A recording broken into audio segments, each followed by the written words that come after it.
Hi there. Thank you very much for playing The Beginner's Guide. My name is Davey Reedon. I wrote The Stanley Parable, and while that game tells a pretty absurd story, today I'm going to tell you about a series of events that happened between 2008 and 2011. We're going to look at the games made by a friend of mine named Coda. Now, these games mean a lot to me. I met Coda in early 2009 at a time when I was really struggling with some personal stuff, and his work pointed me in a very powerful direction. I found it to be a good reference point for the kinds of creative works that I wanted to make. So just to start you off, this is, I think, the first game he ever made. It's a level for Counter-Strike. You can walk around here, by the way. And mostly it's just Coda learning the basics of building a 3D environment. But what I like is that even though he starts from the simple aesthetic of a desert town, he then scatters these colorful abstract blobs and impossible floating crates around the level. And of course, it destroys the illusion that this actually is a desert town, and instead this level becomes a kind of calling card from its creator. It's like a reminder that this video game was constructed by a real person. And it kind of makes you wonder, what was going through his head as he was building this? This is what I like about all of Coda's games. I mean, not that they're all fascinating as games, but that they are all going to give us access to their creator. I want us to see past the games themselves. I want to get to know who this human being really is. And that's exactly what we're going to do here. So, it's 2008, Coda starts making these games, and he never releases any of them. He doesn't put them onto the internet, he just makes them and then immediately abandons them, and they sit on his computer forever. And I think he really understood this image of himself as a recluse. At one point, he jokingly renamed his computer's recycling bin to Important Games Folder. So, this was just how he worked. He tended to crank them out one after the other without even really pausing to try to understand what he had just made, until suddenly one day, he just stopped. In 2011, that was it. He made his last game, and then he hasn't made another one since. And that's why I've taken this opportunity to gather all of his work together, is because I find his games powerful and interesting, and I'd like this collection to reach him, to maybe encourage him to start creating again. And if the people like you who play this also happen to find his work interesting, then I'm sure it'll just send that much stronger of a message of encouragement to Coda. So thanks for joining me on this. If you have a particular interpretation that I haven't mentioned here, or if you just need to get in touch, you can email me at daveywreden@gmail.com. Okay, that's about it for introduction. Let's take a look at Coda's first proper game. As each game is loading, I'll show you the date that it was completed. This first one was made in November 2008.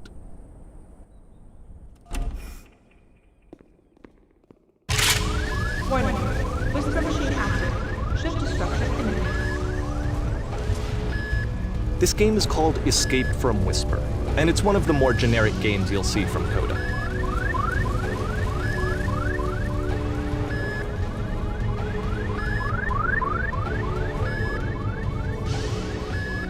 You can click to fire the gun. Security call reached. Hostile alien life form inbound. It kinda looks like this game was abandoned mid-development. For instance, you have this gun, which you'd think would indicate that there are supposed to be monsters or enemies somewhere, but then clearly there are no enemies anywhere. You can't even reload the gun when you run out of bullets. But ultimately we don't really know. Maybe Coda thought that actually it was complete the way that it is. And I think that we should talk about his games for what they are, rather than for what they're not. Enemy force neutralized. Begin ship evacuation. I love how you can see the bottom of the universe from this room.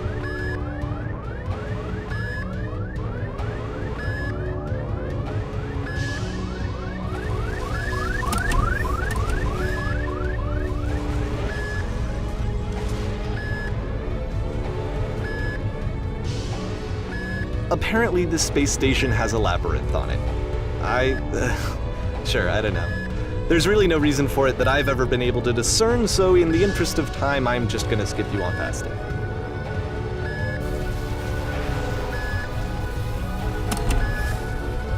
Okay, this is the part that's interesting. The game has this narrative about the whisper machine and how it has to be turned off, and then you get to the engine room. Hey, you there, in the engine room. You could save us all. That beam is powering the whisper machine. We could disrupt it by introducing a great enough heat signature. If your body could stop the beam. It's so much to ask, but for all of our lives, would you do it? Could you give yourself?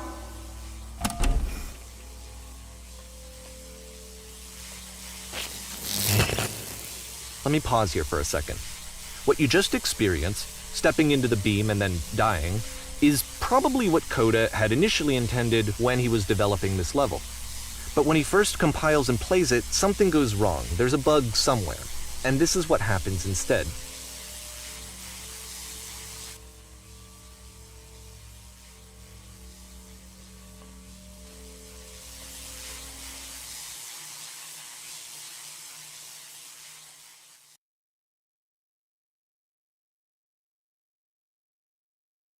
The beam causes you to start floating. And this is an important moment for him. Because yes, this is technically a glitch, but Coda identifies something human about it, like how small it makes you feel in the face of this larger chaotic system. Or this floating could be the afterlife, a peaceful place, juxtaposed against all of the hysteria that you've just had to traverse. I don't even know. I have no idea what he was thinking, but what's clear is that after making this, something lodges itself in his brain. He wants to do more of these really weird and experimental designs. So he stops work on this and moves on to a stream of tiny little games that go in all sorts of directions. Let's go ahead and take a look at the first game he made after leaving this one behind.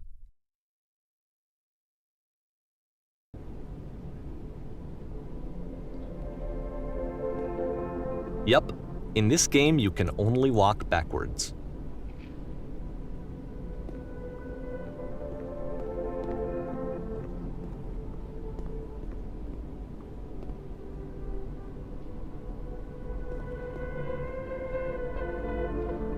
So it's a short and relatively minimalist experiment combining motion and narrative. It is less advanced than the previous game, but actually it seems to be more focused, more complete. Coda's trying to give it a unique voice rather than simply basing it on a pre-existing trope.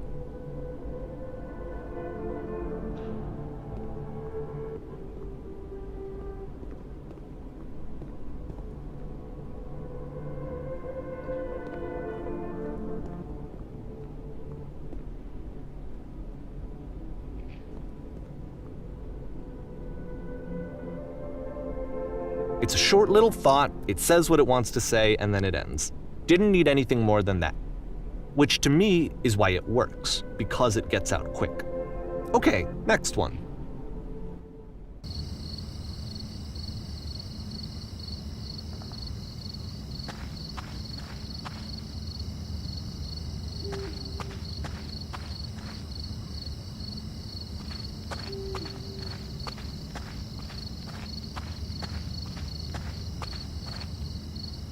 And that's it.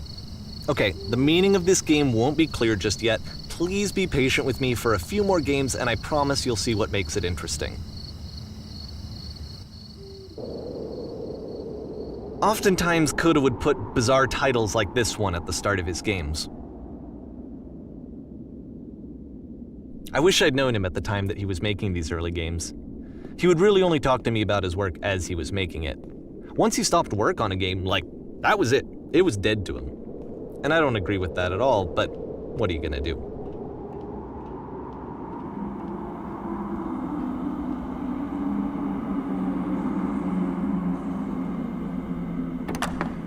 Once you've been slowed to an absolute crawl, the door at the top of the stairs opens. So why, if Coda's not showing these games to anyone, why bother opening the door at all? Well, to show you, I'm modifying the game here so that when you press the Use key on your gamepad, it'll bring you back up to full speed so you can enter the door for yourself.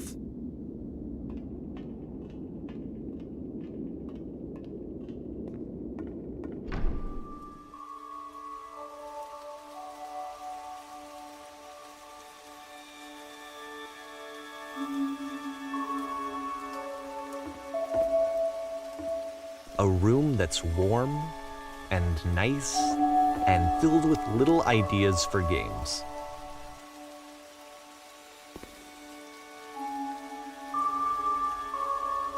Coda would often tell me that he didn't mind if people thought of him as cold or distant.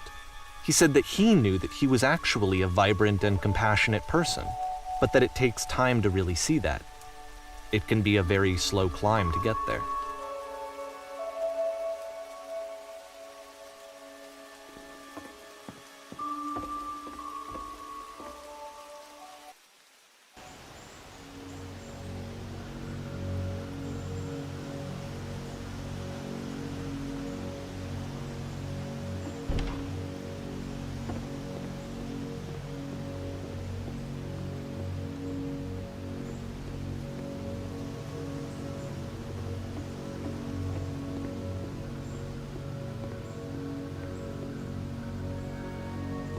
Well, this is new for Coda. It's an actual puzzle. Go ahead and see if you can solve it.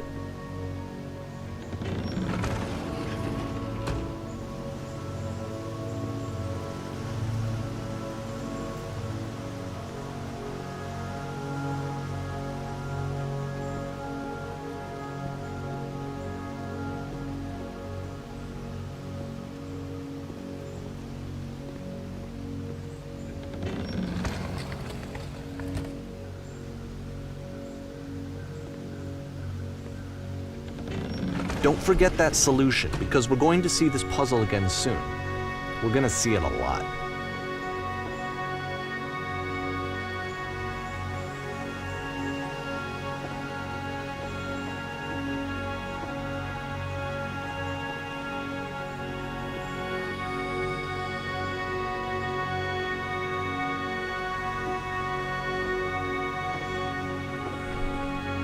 So that seems to be it, right? You walk down a corridor, you solve a puzzle, you get to the end. Simple enough. Alright, now I'm going to modify the game again, so that when you press the Use key on your gamepad, it'll remove all of the walls from this room.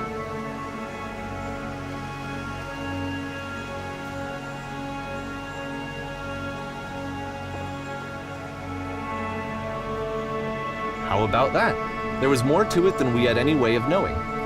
I actually find it funny that this game comes after the Stairs game, since they essentially convey the opposite idea. So, in the Stairs game, a dull exterior concealed a rich interior, and then, in this level, a dull interior hides this fantastic outer world. Either way, I think that the point is the same, is that most of the time you don't get to know what you're missing, or even that you're missing anything. That's not your role as a player.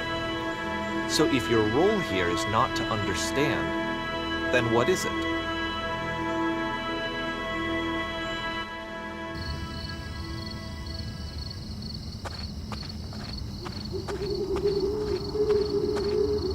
Aha!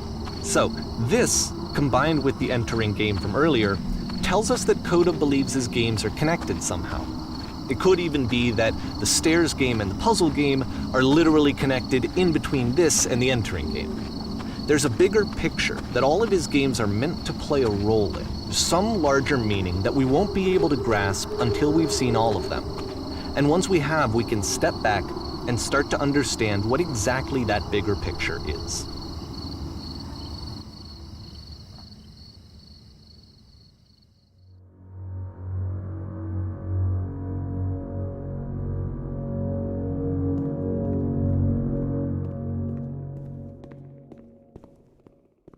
Let's talk about video game development for a second. Every video game runs on what's called an engine, which determines what the game can and cannot do. So in other words, the engine is a set of tools for game development. To make all of these games, Coda is using an engine called Source. Like all engines, Source has certain things that it does well, and it has certain things that it does poorly. One of the things that it does very well is boxy linear corridors. That's why so many of Coda's games are set in these large, flat, empty rooms, is just because he's working with what the engine does well. The tools available to the creator shape what kinds of creative work they're going to end up making. you might consider paying attention to the architecture in Coda's games, to notice how they seem to stem from an engine that's very good at producing linear, boxy corridors.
This prison, funny enough, in Coda's original design, the doors stayed shut for a full hour before letting you go. If you don't mind, I think we're gonna skip that. This is something that he and I used to argue about a lot. You know, whether a game ought to actually be playable, whether it means anything if no one can get through it. And I would always defend that, all this work goes into the game, why not make it playable and accessible? And so we just got into heated arguments over it, and there was one time that after one of these conversations, he went home, and a day or two later, he sent me a zip file entitled Playable Games that was full of hundreds of individual games, each of which was just an empty box that you walked around in and nothing else. Believe me, I played every single one of those just to find out if there was like a gag hidden somewhere. There wasn't.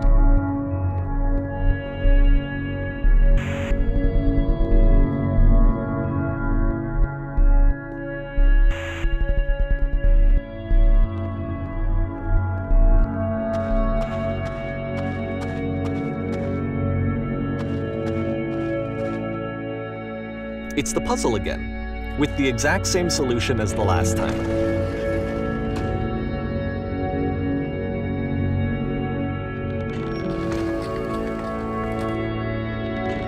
There's still no clear indication of what makes this puzzle so special that Coda is going to return to it over and over. But I promise I'll share with you my interpretation very shortly.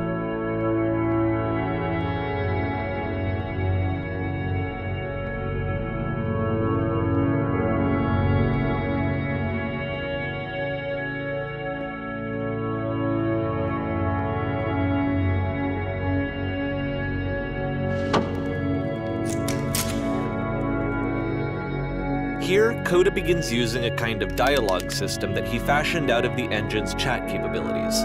Use the buttons on your gamepad to respond.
and so we make one last descent down to the final floor of the level.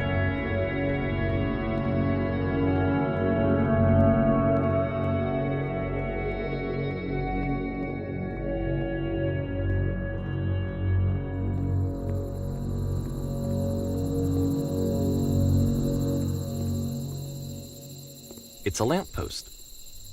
Okay, I can't tell you quite why, but for some reason, Coda fixates on this lamppost. It's going to appear at the end of every single one of his games from here on out. I'll tell you what I think. I think that up to this point, he's been making really strange and abstract games with no clear purpose, and maybe you can only float around in that headspace for so long. Because now he wants something to hold on to. He wants a reference point. He wants the work to be leading to something. He wants a destination, which is what this lamppost is. It's a destination. We're going to see it in the work as well. His games are just going to become a lot more cohesive, a lot more fully developed, with more of a clear idea behind them. And as we go, that idea will get clearer and clearer and clearer.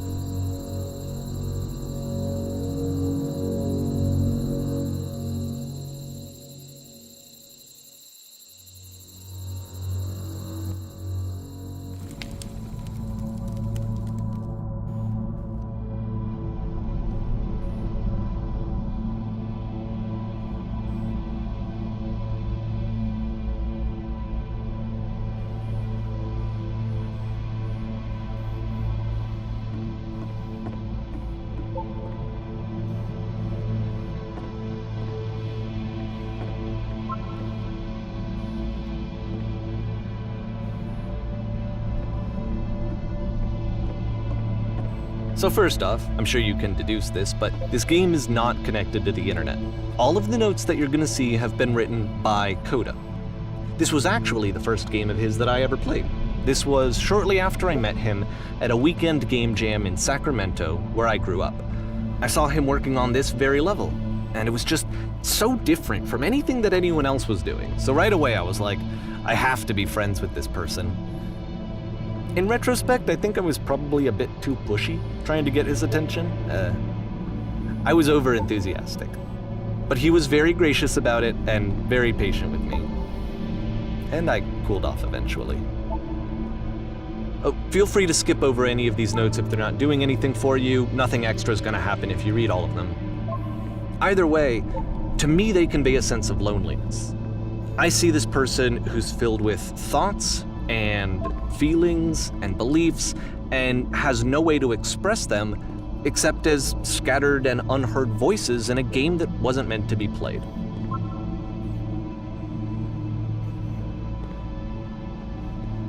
But it's ironic, isn't it, that in playing this game and seeing how alone Coda often felt, that we get to know him better and actually kind of connect with him.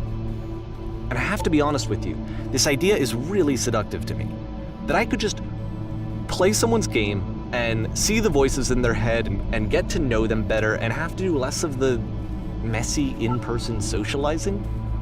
I could just get to know you through your work. I think this is why I always liked Coda's games so much, is because it felt like they let me have that connection. I felt as though he was inviting me personally into his world. And then I feel less lonely too.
At the end of this level, we're going to see the puzzle again. And here, I'll tell you what I think the puzzle means. Each of these games represents an idea that was on Coda's mind at the time that he was making it. And the puzzle is a way of closing the door on a previous chapter of his life before moving on to the next one.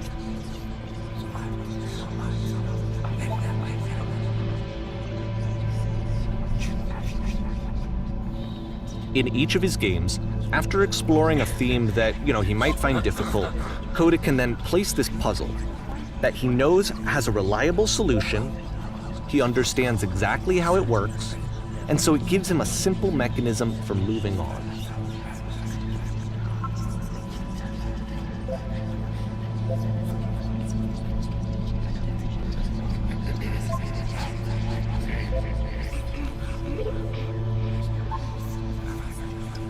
And because there's this dark area between the doors, a space between spaces, before you move on, you get to pause. Just for a moment, a few seconds to reflect on and let go of the events that led you here, to step back and connect the pieces together, to grasp at that elusive bigger picture.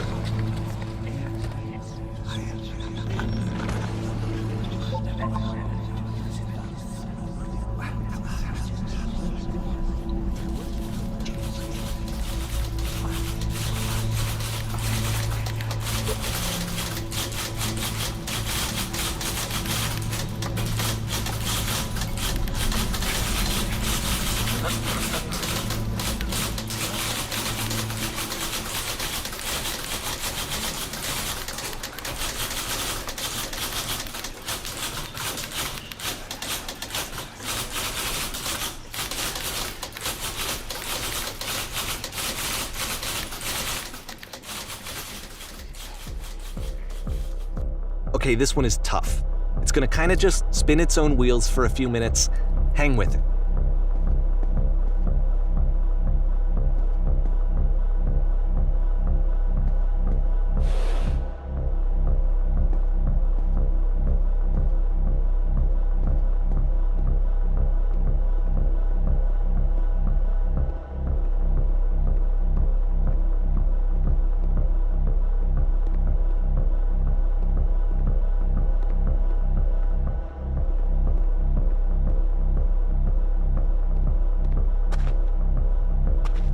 See, like, this is it, the whole game. And there's nothing that's particularly interesting about it. You just walk to the end of a hallway.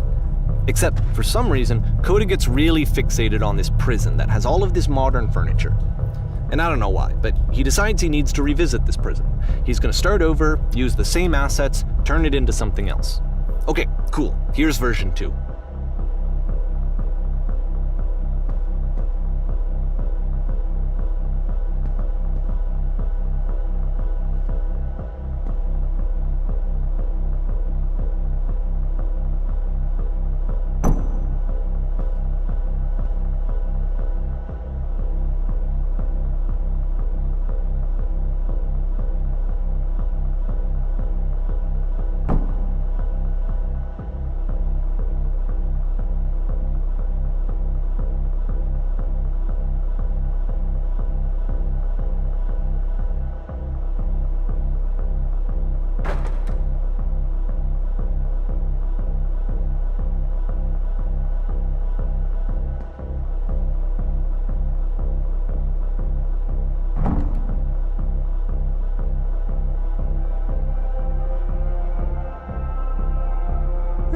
There's a bit more to this one, but still it's not really communicating anything. It's kind of just weird for weirdness' sake.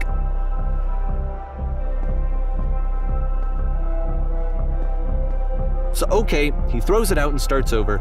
This time he comes at the prison idea from a different direction.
And of course, now the table is gone and you can't begin the chain of events to escape.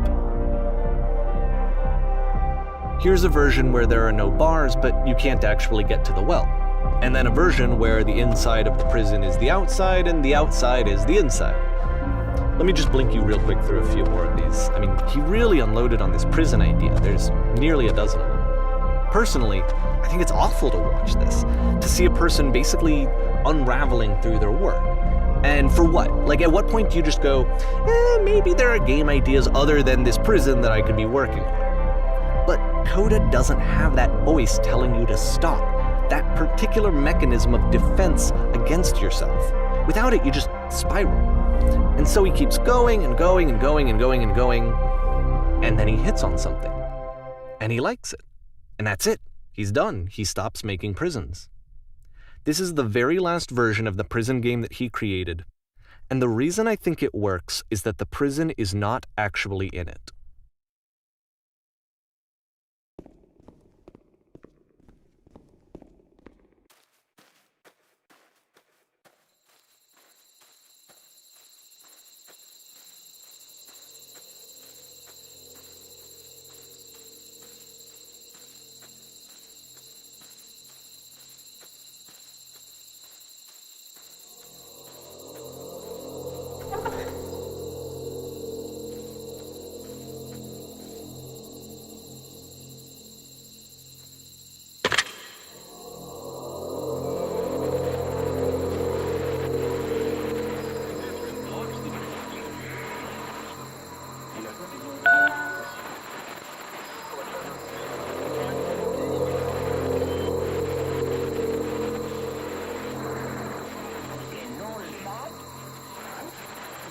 It's a conversation.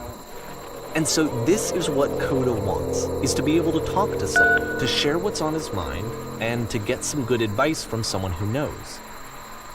But the irony is that even in this scenario, you're still talking to yourself. You know, all of these games so far are Coda talking to himself.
I can see why he considers this a fitting conclusion to the prison games. After all of the obsession and frustration, just to be told by someone you can trust that things are going to be okay. Wouldn't that be nice? So what would it look like if Coda wanted to make a game about talking to someone other than himself?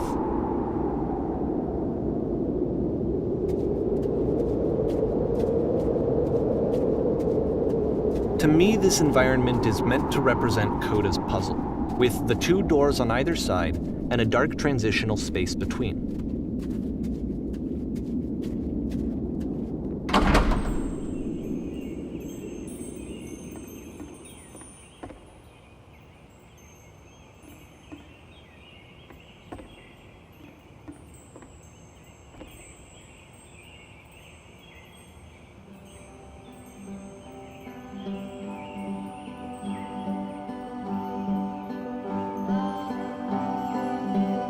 You'll notice that the quality of the art is a step up from previous games, including this new and improved chat system, which he started using from this point on. From here on out, he begins putting much more effort into the visual polish of his work, and this particular game took 2 months to create as a result.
After the intense set of prison games, this house cleaning level almost feels like cleansing. It's the moment after a particularly difficult or traumatic experience where you just need to let it sit and digest inside of you, and eventually cohere into something meaningful.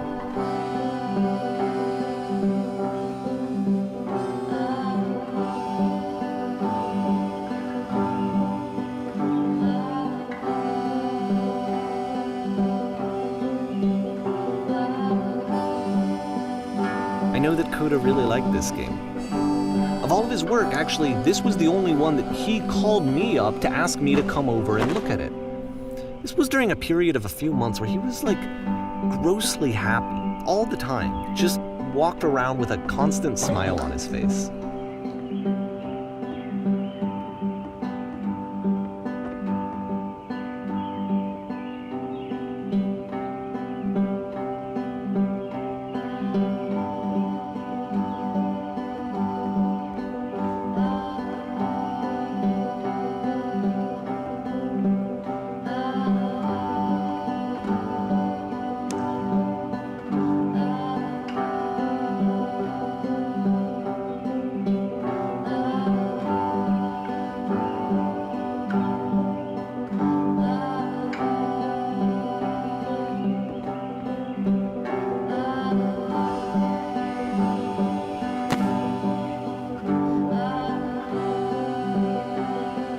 I'm glad he made this. I'm glad he found some peace.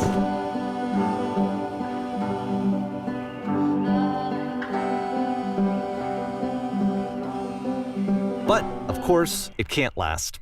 The music stops, your companion is gone, it's time to leave. The door at the top of the hill is now open as well. Again, you can't stay in the dark space for too long. You just can't. You have to keep moving. It's how you stay alive.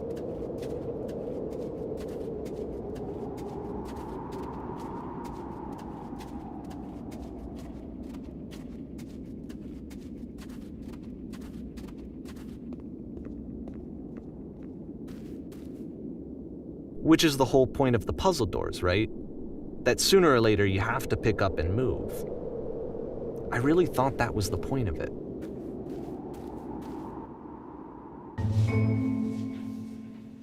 This one gets a bit goofy.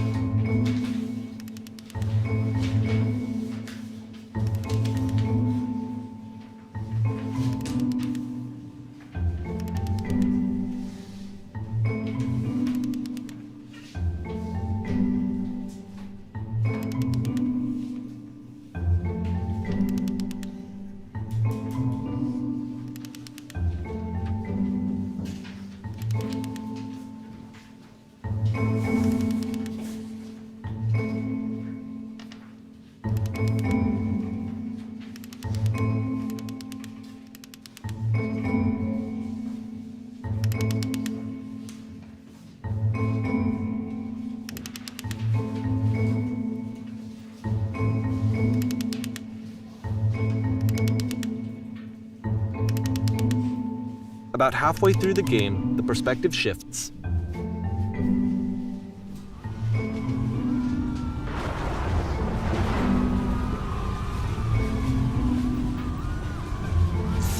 And you play as the teacher. And suddenly, you discover that your teacher is just as bigoted and afraid as you are. Oh, and also you can move around the classroom now.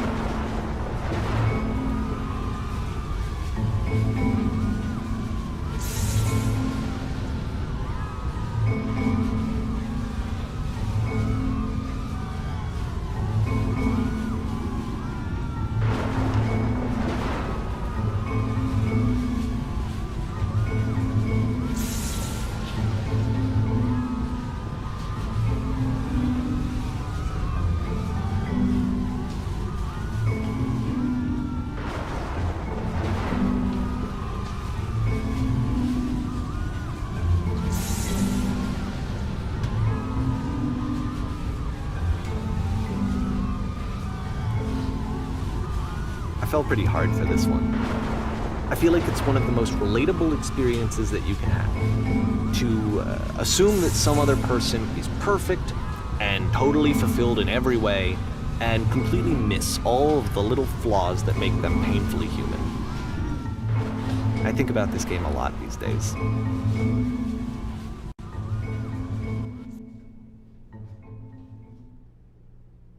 This one took a lot longer than all the others for Coda to make. It was 4 months between this and the last one.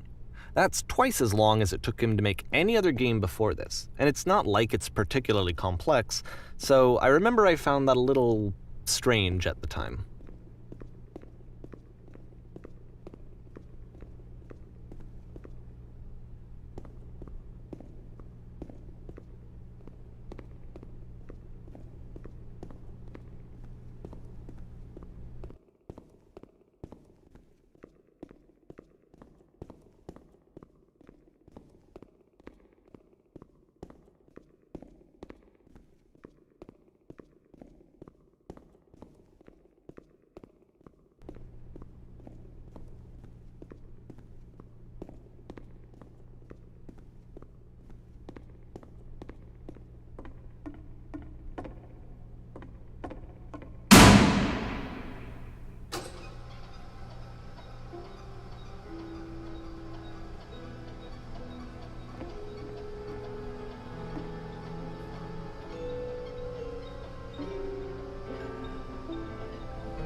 The game ends with this eerie premonition of what's going to happen next in Coda's life. The solution to social anxiety, to fears of having to perform and having to chase success, the answer for Coda is to withdraw, to hide himself away. Which is what leads to scenarios like the stairs that slowed you down several games ago, where it just becomes harder and harder to access Coda's inner landscape because he keeps retreating. He just keeps backing away from possible connections to anyone other than himself. And to be honest, I didn't consider it very healthy when I first played this game. You know, it looked to me like he was trying to justify the idea of just disconnecting yourself from the world. And that wasn't what I wanted for him or for his games. Because I feel like a lot of his games are inviting me to connect with this person, to bring him closer. But what can you do? After this, Coda went off and took another 5 months to make a new game.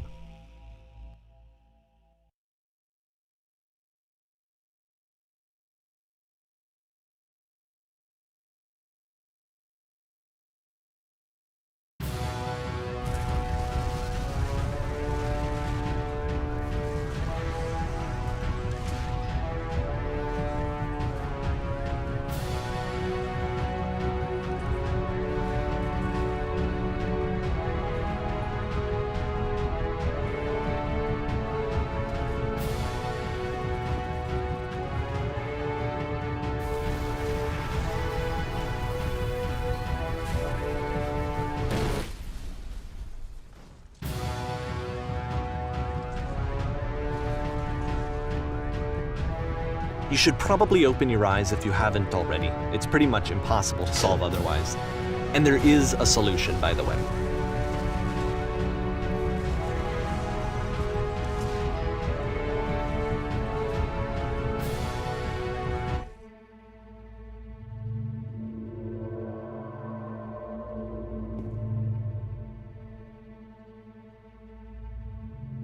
Like I said, I was getting concerned.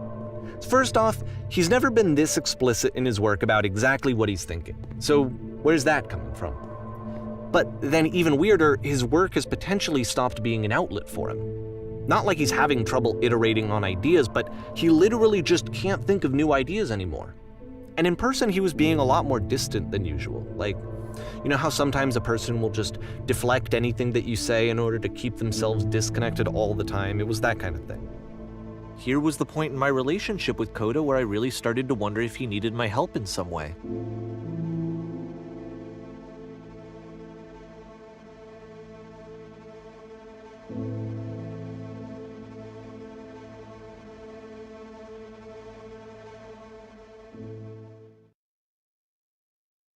His games are going to get more desperate from here on out.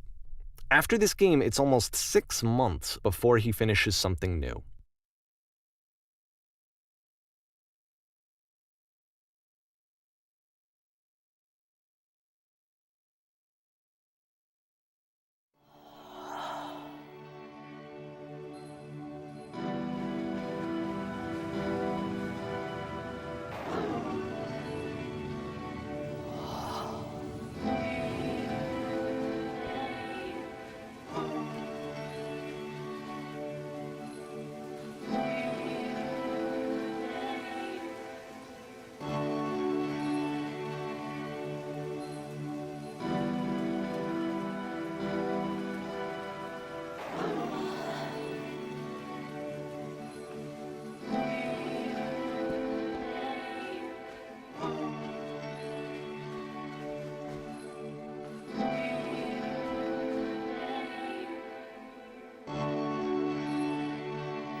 If the last game featured Coda talking explicitly about his creative frustrations, this one turns it up to 11.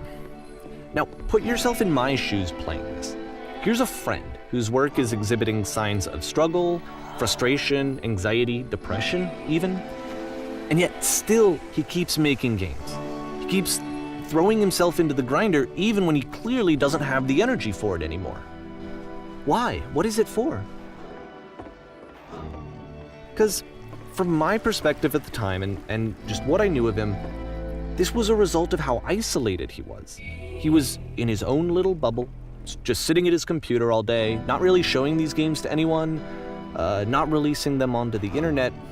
And so he didn't have anyone outside of himself to connect with. He had no outlet to ground himself on.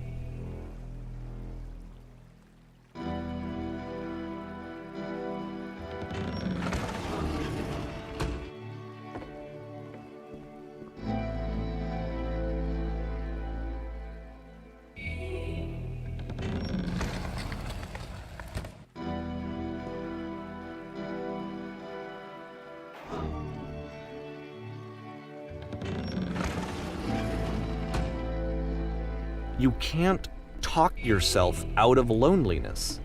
It doesn't work that way. You can't be the one writing both the questions and the answers. Then there's no movement. Then there's no circulation. If all of your anxieties are being channeled into your work, then if the work ever fails, you have no backup and you're just going to crash.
Seeing this game at the time that he made it, it looked really unhealthy to me. I was watching him do this to himself, and I hated it.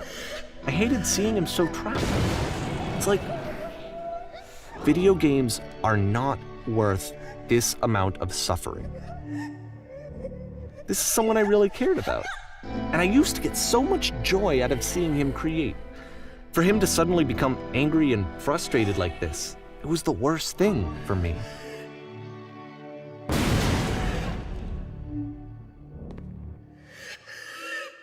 I don't know.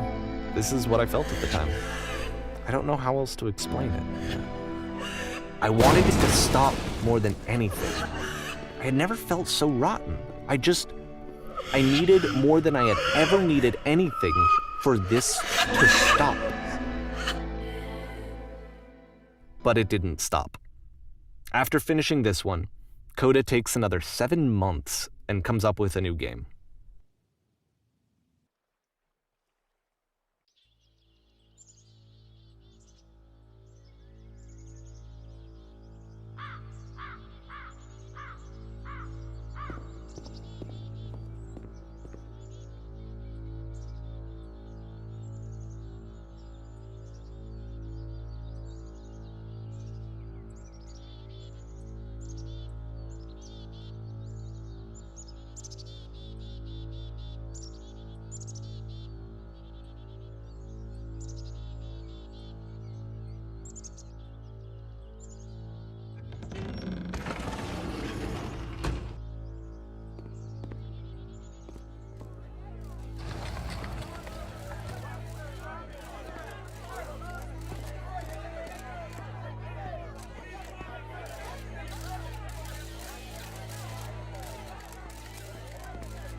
And of course, it's the machine.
So now the work is becoming self-destructive.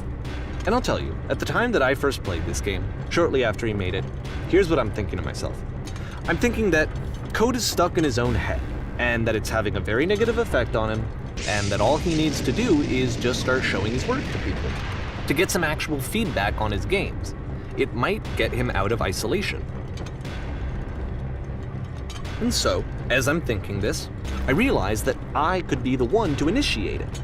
Because it would never occur to Coda to start actively soliciting feedback, so what if I did it for him? If he could see the difference it would make to have more actual conversations with other human beings, would that bring him out of his mental spiral? Would it give him confidence in himself? Would it bring meaning back into his work?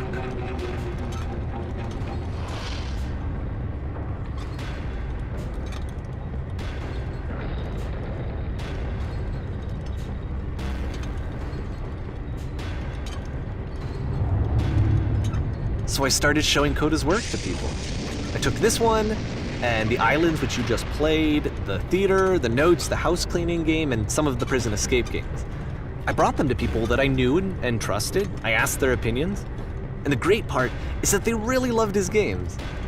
You know, the point of it all was just to give him some external reference point, but they genuinely loved his work. There was nothing for him to be afraid of.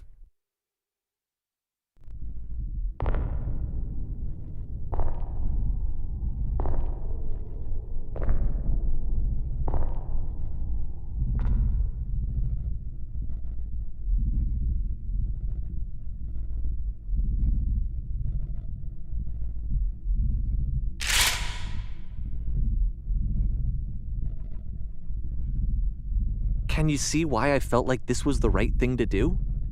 Because it's the thing that I always feel like I need, to be told that my work is good, that I am good. When someone really connects with a thing that I've made, when they see themselves purely in my work, there's nothing that feels better.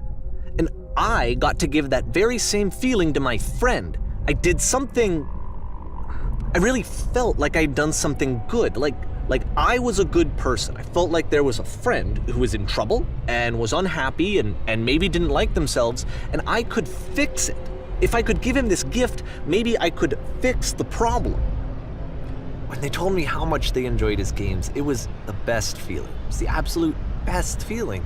It made me feel so happy, so beautifully, beautifully happy.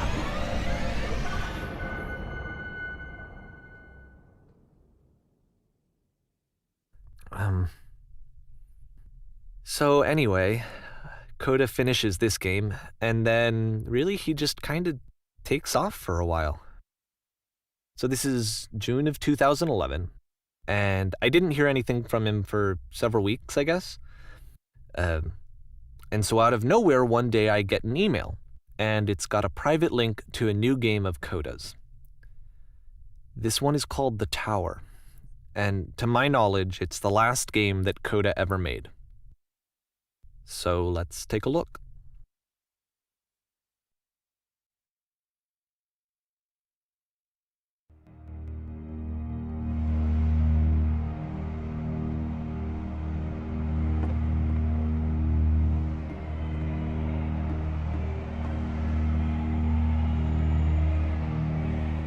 And this is where I have trouble saying anything meaningful about Coda's work. Because more than anything else, the tower just feels distant. It feels like it's trying to distance itself from the world. It's a very cold game.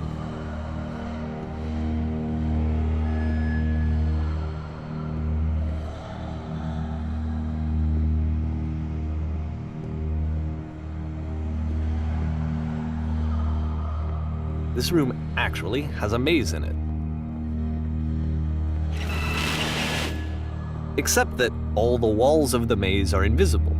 And then every time you touch one of the walls, there's this awful flashing and noise, so the experience is really miserable. The game goes beyond not being meant to be played, it actually seems to despise the player for trying to play it at all. But I do want to show you the rest of the level, so when you're ready to continue, press the Use key on your gamepad, and I'll put a bridge over the maze.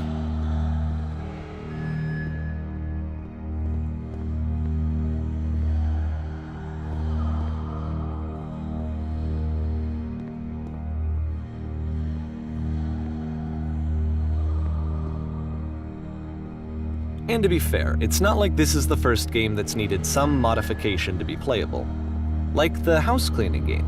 You know, that one used to actually loop the cleaning chores and you just cleaned a house forever. I had to cut it off so that you could exit the house and the game would actually end. But that game had an idea that it was actually trying to communicate. What's the deeper idea behind the invisible maze?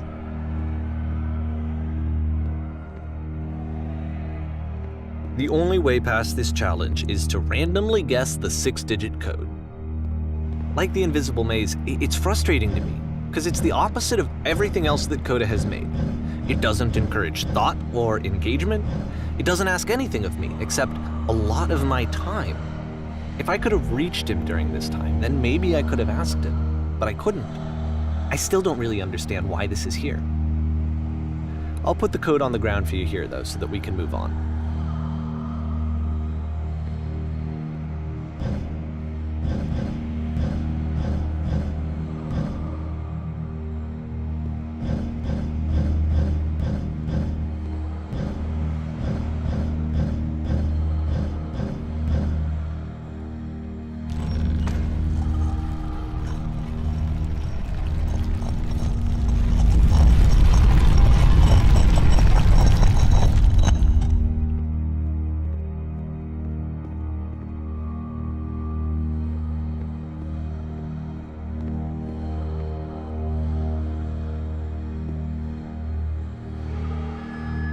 The switch to open this door is actually on the other side of the door, meaning that it's literally impossible to solve from this side.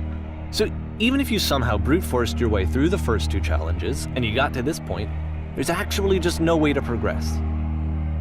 And it's scary for me, the idea of Coda cutting himself off entirely, just saying, you know, that's it, that's the end of the conversation, not giving me any way to fix the problem. I feel like a failure, I guess, when I can't fix the problem. But I can open this door for you, so let me do that.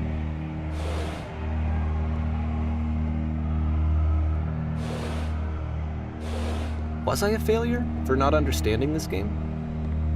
I mean, I don't know why I would be. It's not like everything needs to have a solution, but I feel it somehow. I feel like I failed, and I don't understand why. I remember, it's June of 2011, I'm playing this for the very first time, and as I'm playing, I'm thinking to myself, I don't know this person. I have no idea who this person is. It wasn't the guy I knew, it wasn't my friend. I had come to so many conclusions from looking at all of his work up to this point, and then suddenly none of them... I had been trying to, though, that was the thing. For years, I was trying to get to know him, to understand who he actually was and what he stood for. I asked him so many times to please just tell me what his games mean to him. I asked him please to tell me what the 3 dots mean. And he wouldn't.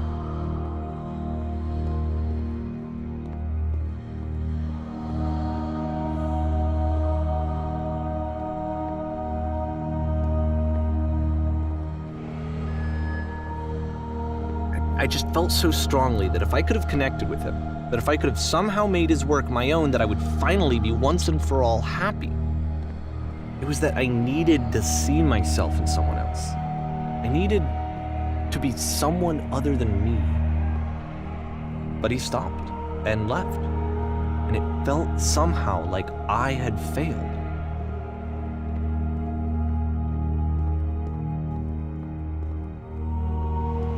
Where did I screw up?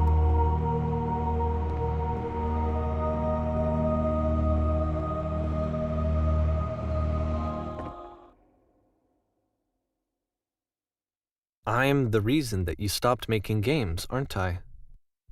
It's because of what I did. I poisoned it for you.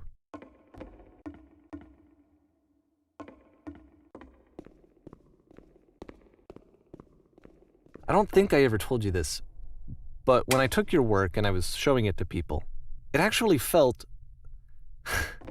it felt as though I were responsible for something important and valuable.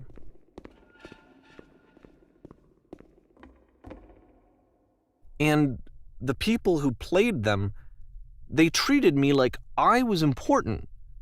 They really listened and cared about what I had to say. Even though I was showing your work, I felt good about myself. Finally, for a moment, while I had that, I liked myself.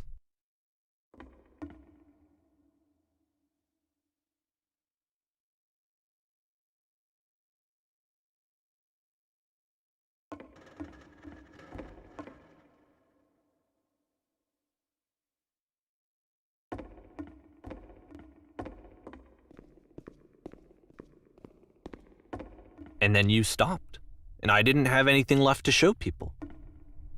I just had to be with myself. And as soon as that happened, there was no feeling at all. Nothing. Less than nothing. What does that mean?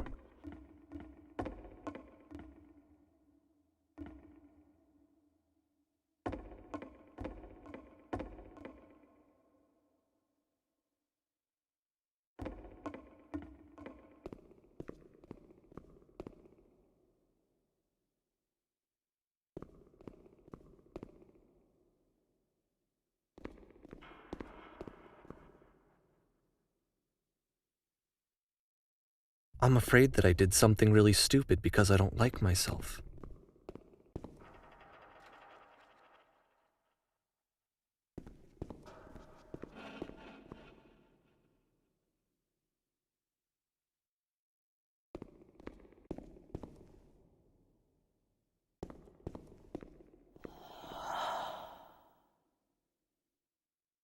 That's why I'm releasing this collection of your work, is because I haven't been able to find any other way to reach you. I've tried everything.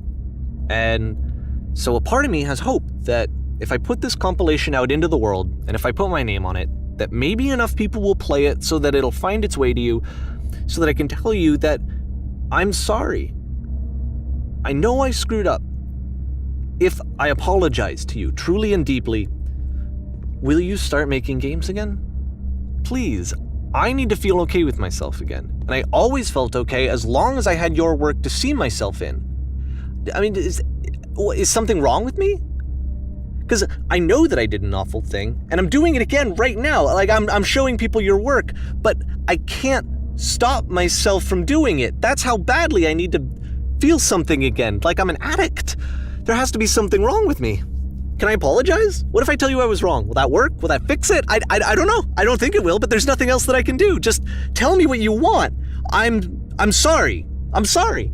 Please, start making games again. Please help me. Please give me some of whatever it is that makes you complete. I want whatever that wholeness is that you just summoned out of nothing and you put into your work. You were complete in some way that I never was. And I want to know how to be a good person. I want to know how not to hate myself. Please. I'm fading, and all I want is to know that I'm going to be okay.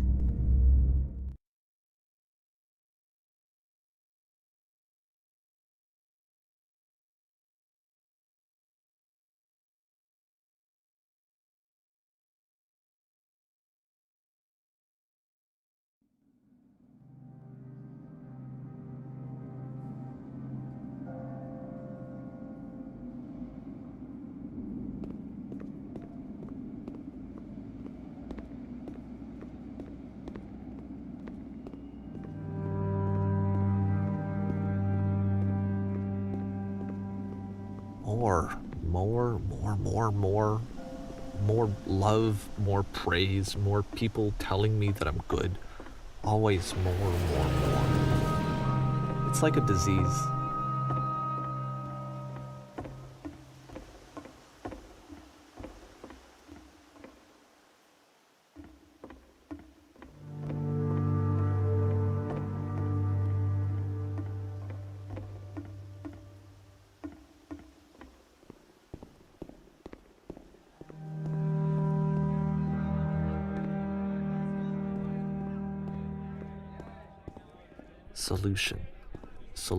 Solution.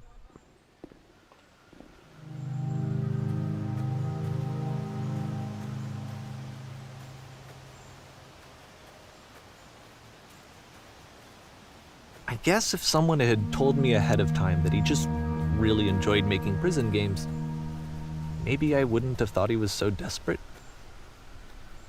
I wouldn't have told so many people that he was depressed. Maybe he just likes making prisons.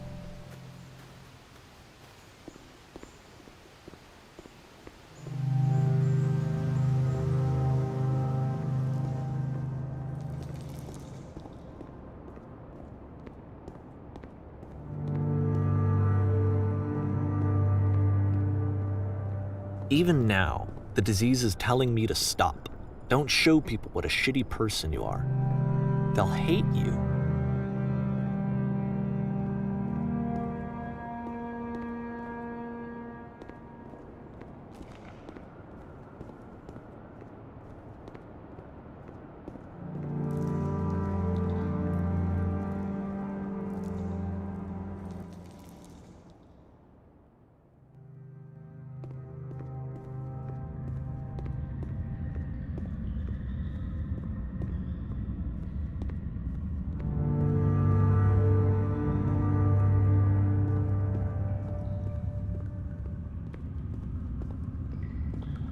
If I knew that my life depended on finding something to be driven by other than validation, what would that even be? It's strange, but the thought of not being driven by external validation is unthinkable. Like, I actually cannot conceive of what that would be like.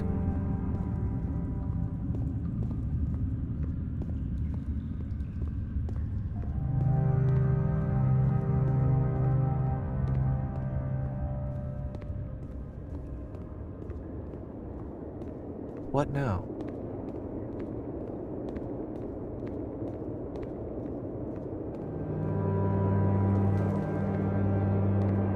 I think I need to go. And I'm sorry, because I know that I said that I would be here and I would walk you through this, but I'm starting to feel like I have a lot of work to do. I have a lot that I need to make up for, and so I'm just gonna... Okay.